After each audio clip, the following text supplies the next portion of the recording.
Welcome back to Data Center News Asia. We are still here at PTC.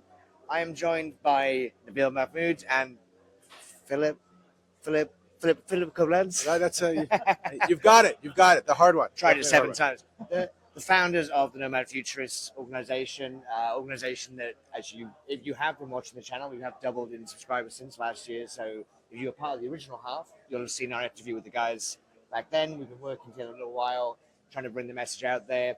For those at the back who haven't heard it yet, give a very quick summary of what's the Nomad Futurist Foundation and why does it exist? So we started the initiative roughly about 2 years ago with the idea of demystifying technology for the masses and addressing the human capital deficit that we've got in the space. As you know, 47% of the existing workforce, globally speaking, has been in the sector for roughly about 25 years. And then we've got another 30% of the workforce that's been in the space for about 10 to 25 years. So the story really turns out to be that there's going to be a mass exodus within the next 5 to 10 years with the silver tsunami. And at the pace the technology is evolving, and the applications that we are deploying, we need more and more people. We don't have enough people coming into the sector. So what we are trying to accomplish is to address the human capital deficit by providing education, internships, opportunities, apprenticeships, job placements, so on and so forth, and get them excited enough early enough in the process that it becomes muscle memory. I'm a huge fan of the term silver tsunami, by the way. I think that can be used in more different cases. It's true. It doesn't really apply to us, but I will never have the opportunity to be part of a silver tsunami, I don't think. the beige tsunami. It's fantastic that you guys are looking at the training piece. So obviously working in exec search and involved in human capital, I'm constantly speaking on a panel 2 days ago about the talent gap. I'm not really solving it. I'm just shuffling senior leaders around who are about to retire. But the solving Don't undersell yourself, Reese. The solving of the talent gap actually does come down to training. It comes down to fresh blood into the industry. It comes down to cross-skilling. So I understand the purpose of us doing this update for the community today. Besides the fact that we love each other, generally, besides we're the just mutual trying to hang love out. of podcasts across the industry, is the big news today, the launch of the Academy. You guys have been working on this pretty much since the start of the foundation. Yep. Talk us through what the Academy is. I think importantly, who could benefit, or who, if anyone's watching who's interested in upskilling themselves, how they can get involved. Yeah, I mean, look, the goal of the Academy was to find a place to aggregate the kind of institutional knowledge that we as an industry have, and to really provide that foundational knowledge of really what the digital infrastructure industry is. So we've finally been able to launch the first 4 modules, which include what a data center is, the different types of data centers, data center topology, so the various elements of it, and data center operations. So you get a sense of what it takes to operate within the sphere of a data center. And the goal really is to provide access to it freely available to all students, anybody in career transition that wants to understand our space a little bit more. And the goal is really to just let that foundational knowledge be available to people of all backgrounds, of all ages. Our goal is K through 12, higher education, and as we said, people in transition. And when we launched, we were finally able to launch it in a way where we've created an entire community around it, so people can take the courses and understand those kind of basic tenets available in the first 4 modules, and then engage with the community, engage with the ambassadors, of which Reese is one. And then figure out what their proclivities are. Worst case scenario, they understand how technology works, that they are beholden to a little bit better, no matter what vertical they end up entering. Best case, we're planting the seeds for the leaders of tomorrow, not necessarily solving the human capital deficit for 2026 and 2027, but really the leaders of 2030, 2040, and 2050. You mentioned there that you're doing K through 12. I know there's been photos up on LinkedIn doing different school tours and stuff. Yep. Great to see the engagement coming in from younger members. I actually, on the panels I was doing earlier, the Columbia students who are partnering with PTC were in there. How does that partnership work? How are you having success rolling that out? I mean, are we going to see the Nomad Futurist Academy available in schools near you, or is it? Yeah, I mean, the goal really is for us to integrate it into existing STEAM curricula. So the first step is for us to gain, an introduction into the school, do like a speakers panel like we've done with many schools across the country and now internationally, and introduce what our industry is, and then make it freely available. Part of it is educating the educators a little bit and bringing the administration and the teachers of those schools and allow them to leverage the Academy and any resources we can provide as much as we possibly can. Yeah, and just to add to that, you mentioned PTC and the Columbia School engagement. So one of the things that we are working very closely is we're bringing every single platform together. So unifying the market message, and instead of being one event or one charter in one region, we want to uniform our voice, we want to uniform the narrative, and we want the industry to come together. To add to what Phil said earlier about the academy itself, we're not just touching one piece of the sector.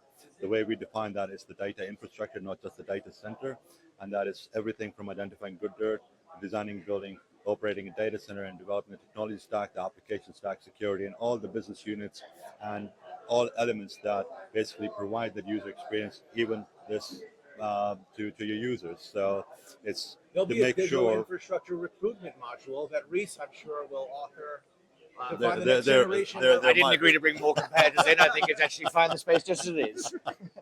Yeah, but the idea is horizontal and vertical learning. We want people to understand the entire dynamics of the sector, whereby they can start talking intelligently how it impacts other people within the space.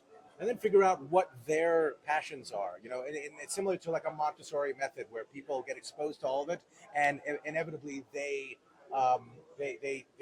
trend towards either mechanical or electrical or architectural and design and deployment, or further up the stack in networking, etc. Now, we are launching new platforms. We're getting on Spotify. We may even get on TikTok one day if I can figure it out. It's back online in the US, I understand. Yeah, already. yeah. President Trump approved that. So there was a big old Certainly, message. certainly. Yeah. But most of our audience are not in school. Most of our audience are career professionals. Some of them are looking to improve their careers in the digital infrastructure industry. Some of them are looking to get into it. Is this going to be available the academy for those mid-career professionals? I don't know, maybe I work in oil and gas, maybe I work in pharmaceuticals, and I want to learn how do I get into this new trendy sector? How is this accessible to people? How can they get involved? It's very simple. You can go to nomadfuturist.org or nomadfuturist.academy. Sign up. It's free to register, and then start signing up for courses. That's simple. And is there any, if people complete the courses, do they have kind of like, I don't know, badges, certifications, or is there a network and a community to support afterwards? Absolutely. So once you complete the course, you get a certificate, and then you also have an opportunity to engage in the community. You will also have the opportunity to ask questions the subject matter expert and or the individual that actually put that course together. And then we'll have access to the job board, which is launching, towards the end later this week. So it's going to be a big Q1 for us, a big 2025 for us, and our goal is to bring people in from just identifying their desire to learn more about this industry through their career progression, and then as part of the Nomad Futurist Foundation charter, potentially support them as they continue on their career with partnerships with IDCA and CNET and DCD Academy, etc. And the community piece, I actually had a conversation earlier this week with a CTO whose kind of next career goal was giving a bit back to the industry. We've had a lot of people, I think, reach some point in their career where they want to do that. This sounds like a great opportunity to do so. How do people get involved in the community? Maybe they don't need Data Center 101 courses, but they do want to be able to work with the next generation and feel like they're rewarding something back for what the industry has given them. Absolutely. Yeah. So I mean, again, it's very simple. Nomad Futurist Academy, where they can register. It's a built-in platform, not necessarily like a Facebook or LinkedIn experience, but it's really very much sort of a community experience, whereby it's sort of like a collaboration tool, like Microsoft Teams and or Slack.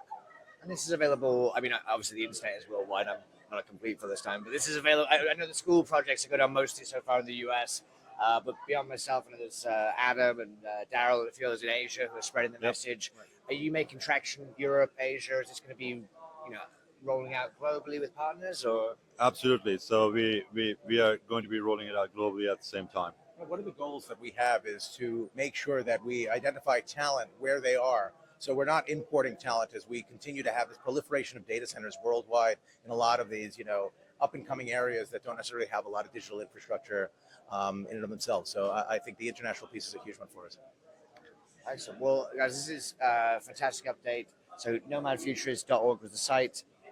Get on, check it out, whether you're looking to develop your own skill set or to contribute back and be a part of the community.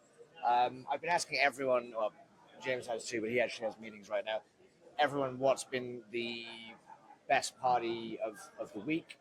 You can see behind us the kind of smoking ashes that is left of the PTC members by this time in the week. It's been a busy one. What have you guys enjoyed the most?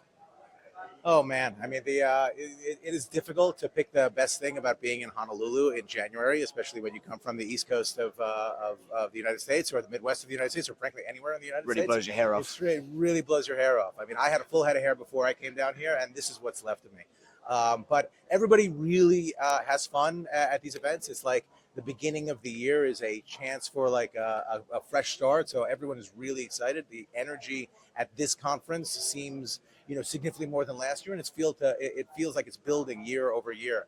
I'm always a big fan of the Megaport Party. Sky Waikiki is a great venue. The sunset from there is just super romantic to spend with all your telecom friends. So I'm a huge fan of that one. But I don't think there's a party that has been a boring one in the lot.